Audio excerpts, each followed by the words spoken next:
Hi every one, நான் உங்கள் doctor Arun John. எப்படி இருக்கீங்க? All good. ஸோ இந்த சீரீஸில் நம்ம என்ன பார்க்க போகிறோம்னா, ஃபஸ்ட்டு 1 year ஆஃப் லைஃப்பில் பேபிஸை வந்து நம்ம எப்படி ஸ்டிமுலேட் பண்ணணும், அவங்களோட பெஸ்ட்டு க்ரோத்துக்கு பெஸ்ட்டு டெவலப்மெண்ட்டுக்கு நம்ம எப்படி பேபிஸை ஸ்டிமுலேட் பண்ணணும், பேபிஸோடைய வேக்சினேஷன் ஷெட்யூல் என்ன, அவங்களுக்கு வர காமன் ப்ராப்ளம்ஸ் அதை நம்ம எப்படி வீட்லேயே வந்து சால்வ் பண்ணணும். இப்போ இந்த வீடியோவில் நம்ம வந்து பேபியோட ஃபர்ஸ்ட் மந்த் ஆஃப் லைஃப்பில் நம்ம பேபிக்கு என்ன பெஸ்ட்டாக கொடுக்க முடியும்னு பார்க்க போகிறோம். ஸோ ஃபர்ஸ்ட் மந்த் ஆஃப் லைஃப்பில் வந்து பேபியை நல்லா ஒரு க்ளீன் க்ளோத்தில் வந்து கவர் பண்ணி வைக்கணும். ஏன்னா அவங்களுடைய உடம்புலேருந்து அவங்க டெம்பரேச்சர் வந்து ரொம்ப சீக்கிரமாக கம்மியாயிரும். அது என்ன ஒரு கிளைமேட் எப்படி இருந்தாலும் அந்த கிளைமேட்டுக்கு ஏற்ற மாதிரி மலை பிரதேசம்னா நல்லா கவர் பண்ணணும். நம்ம சென்னையில் திருச்சி மதுரை நல்ல சூடான இடம்னா ஒரு 1-2 துணியில் கவர் பண்ணி வைக்கணும். கவர் பண்ணாமல் வைக்கக்கூடாது. கவர் பண்ண பேபியை வந்து முடிஞ்ச அளவுக்கு அம்மாவோட மார்பிளே வந்து நம்ம க்ரோ பண்ண பார்க்கணும்.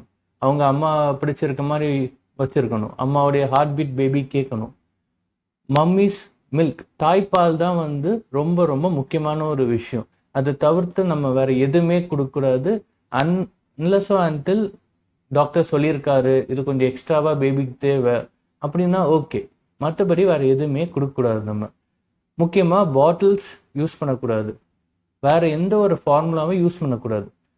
ரொம்ப முடியாத ஒரு பட்சத்தில் யூஸ் பண்ணலாம். அதுக்கான எப்படி யூஸ் பண்ணணும், என்ன யூஸ் பண்ணுங்கிற ஒரு வேறு டாபிக் நம்ம இன்னொரு வீடியோவில் பார்க்கலாம். பேபியோட விஷன், பேபி பார்க்குற ஒரு விஷயம். நம்ம பேபியை வந்து ஒரு கிடல்லையோ எங்கேயாச்சும் ஒரு இடத்துல நம்ம வைக்க போகிறோம்னா அந்த இடத்துல வந்து நல்லா கலர்ஃபுல்லாக நல்லா பிரைட் கலர்ஸில் ரெட்டு எல்லோ அந்த மாதிரியான பிரைட் கலர்ஸில் வந்து திங்ஸை வந்து தொங்க போடணும். பலூனாக இருக்கலாம், இல்லை பேபியோட க்ளோத்து கர்ச்சீஃப் எது வந்தாலும் கொஞ்சம் அந்த மாதிரி பேபிக்கான ஸ்டிமுலேஷன் பக்காவாக இருக்கணும். பேபிஸ்க்கு இந்த டைமில் வர காமன் ப்ராப்ளம்ஸ் பார்த்தீங்கன்னா, பேபிஸோடைய செஸ்ட்டு வந்து சம்டைம் கொஞ்சம் பெருசாக வாய்ப்பு இருக்குது. ஸோ அதை நம்ம ஸ்குவீஸ்லாம் பண்ணவே கூடாது, அதுவாகவே சரியாக போயிடும். ஃபீமேல்ஸ்க்கு வந்து சம்டைம்ஸ் ஒரு ஃபஸ்ட்டு 3 to 5 days வந்து அவங்களுடைய உறுப்பில் இருந்து ப்ரைவேட் பார்ட்லேருந்து கொஞ்சம் பிளட் வர வாய்ப்பு இருக்குது. ஸோ அதுவும் நம்ம எதுவுமே வரி பண்ண வேணாம். ஏன்னா அம்மாவுடைய ஹார்மோன் வந்து பேபிக்கு பாஸ் ஆகிருக்கும். அது திரும்பவும் வந்து பேபியோட உடம்புலேருந்து அது டீக்ரேட் ஆகுறதுக்கு வெளியே போகிறதுக்கு ஒரு 4-5 days ஆகும். அந்த டைமில் கொஞ்சம் ப்ளீடிங் வர்றது நார்மல் தான், நம்ம எந்த வரியும் பண்ண வேணாம். பேபி வந்து ஒரு நாளைக்கு 5-6 வாட்டி மோஷன் போனாலும் ஓகே தான். ஆனால் அது வந்து நிறைய தண்ணியாக போகாமல் அந்த மோஷன் வந்து கொஞ்சம் ஒரு கோல்டன் எல்லோ கலரில் போகுது, இல்லை ஆரம்பத்தில் வந்து பிளாக்காக போச்சு, அது ஒரு மாதிரி க்ரீனாக போச்சு, அதுக்கப்புறமா கோல்டன் எல்லோவாக போகுது, தாய்ப்பால் ஊற்றிக்கு தான் கொடுக்குறாங்கன்னா ஒன்றும் பிரச்சனை இல்லை.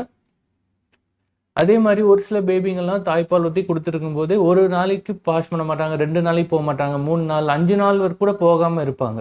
நம்ம 7 நாள் வரைக்கும் போகாமல் இருந்தால் ஒன்றும் பிரச்சனை இல்லை. அதே மாதிரி அந்த 7 நாள் போகாமல் இருக்கும்போது வயிறு பெருசாகிற மாதிரி இருக்குது டாக்டர், வயிறு பெருசாகுது, வாமிட் பண்ணுறாங்க, ரொம்ப ஒரு மாதிரி க்ரீன் கலரில் வாமிட் வருதுன்னா உடனே நம்ம வந்து ஹாஸ்பிட்டல் கொண்டு போகணும். இன்னொரு காமனான ப்ராப்ளம் வந்து ஃபீட் எடுத்தோடனே கொஞ்சம் தாய்ப்பால் வெளியே வர்றது. ஸோ அது பாலாகவே வெளியே வரும், இல்லை கொஞ்சம் தயிர் மாதிரி வெளியே வரும். அதுக்கு வந்து நம்ம என்ன பண்ண வேண்டியதுன்னா பொசிஷன் ஒழுங்காக வைக்கணும். ஃபீட் கொடுக்கும் போதும் பொசிஷன் ஒழுங்காக இருக்கணும், அட்டாச்மெண்ட் நல்லா இருக்கணும். ஃபீட் கொடுத்த பிறகு வந்து கொஞ்சம் பர்ப்பிங் பண்ணணும். பேபியை வந்து தோலில் போட்டுட்டு கீழே இருந்து மேலே வந்து பர்ப்பிங் பண்ணும்போது அது ஏதாச்சும் ஏர் கொஞ்சம் எக்ஸ்ட்ரா இருந்துச்சுன்னா அது வெளியே வரும். அட்லீஸ்ட் ஒரு 15 to 20 minutes ஆச்சு பர்ப்பிங் பண்ணணும். அது எல்லாம் பண்ணால் இந்த வெளியே வர்றது, தாய்ப்பால் வெளியே வர்றதுலாம் வந்து நல்லா கம்மியாகும். இதுதான் காமன் ப்ராப்ளம்ஸ். இப்படி தான் நம்ம வந்து பேபிக்குள்ள ப்ராப்ளம்ஸை நம்ம வீட்டிலே டீல் பண்ணலாம். தடுப்பூசி, ஸோ பிறந்த உடனே வந்து ஹாஸ்பிட்டலேருந்து டிஸ்சார்ஜ் ஆகுற முன்னாடி 3 ஊசி கொடுப்பாங்க. அதில் வந்து 2 ஊசி 1 ட்ராப். ஹெப்படைட்டிஸ் பி, லிவரில் வந்து ப்ராப்ளம் வராமல் இருக்க, பிசிஜி டிபி காண்டி, ஓரல் போலியோ ட்ராப்ஸ் போலியோ காண்டி. ஸோ இது 3 வந்து டிஸ்சார்ஜ் ஆகிற முன்னாடி உங்கள் குழந்தை கண்டிப்பாக ரிசீவ் பண்ணணும், செக் பண்ணிக்கோங்க. ஸோ இந்த ஃபர்ஸ்ட் 1 month ஆஃப் லைஃப்பில் பேபிஸுக்கு டாய்ஸ் கொடுக்கலாமா வேண்டாமா? கொடுக்கலாம். ஸோ என்னென்ன மாதிரி டாய்ஸ் கொடுக்கலாம், இங்கே நான் ஃபோட்டோ போட்டிருக்கேன் பாருங்கள்.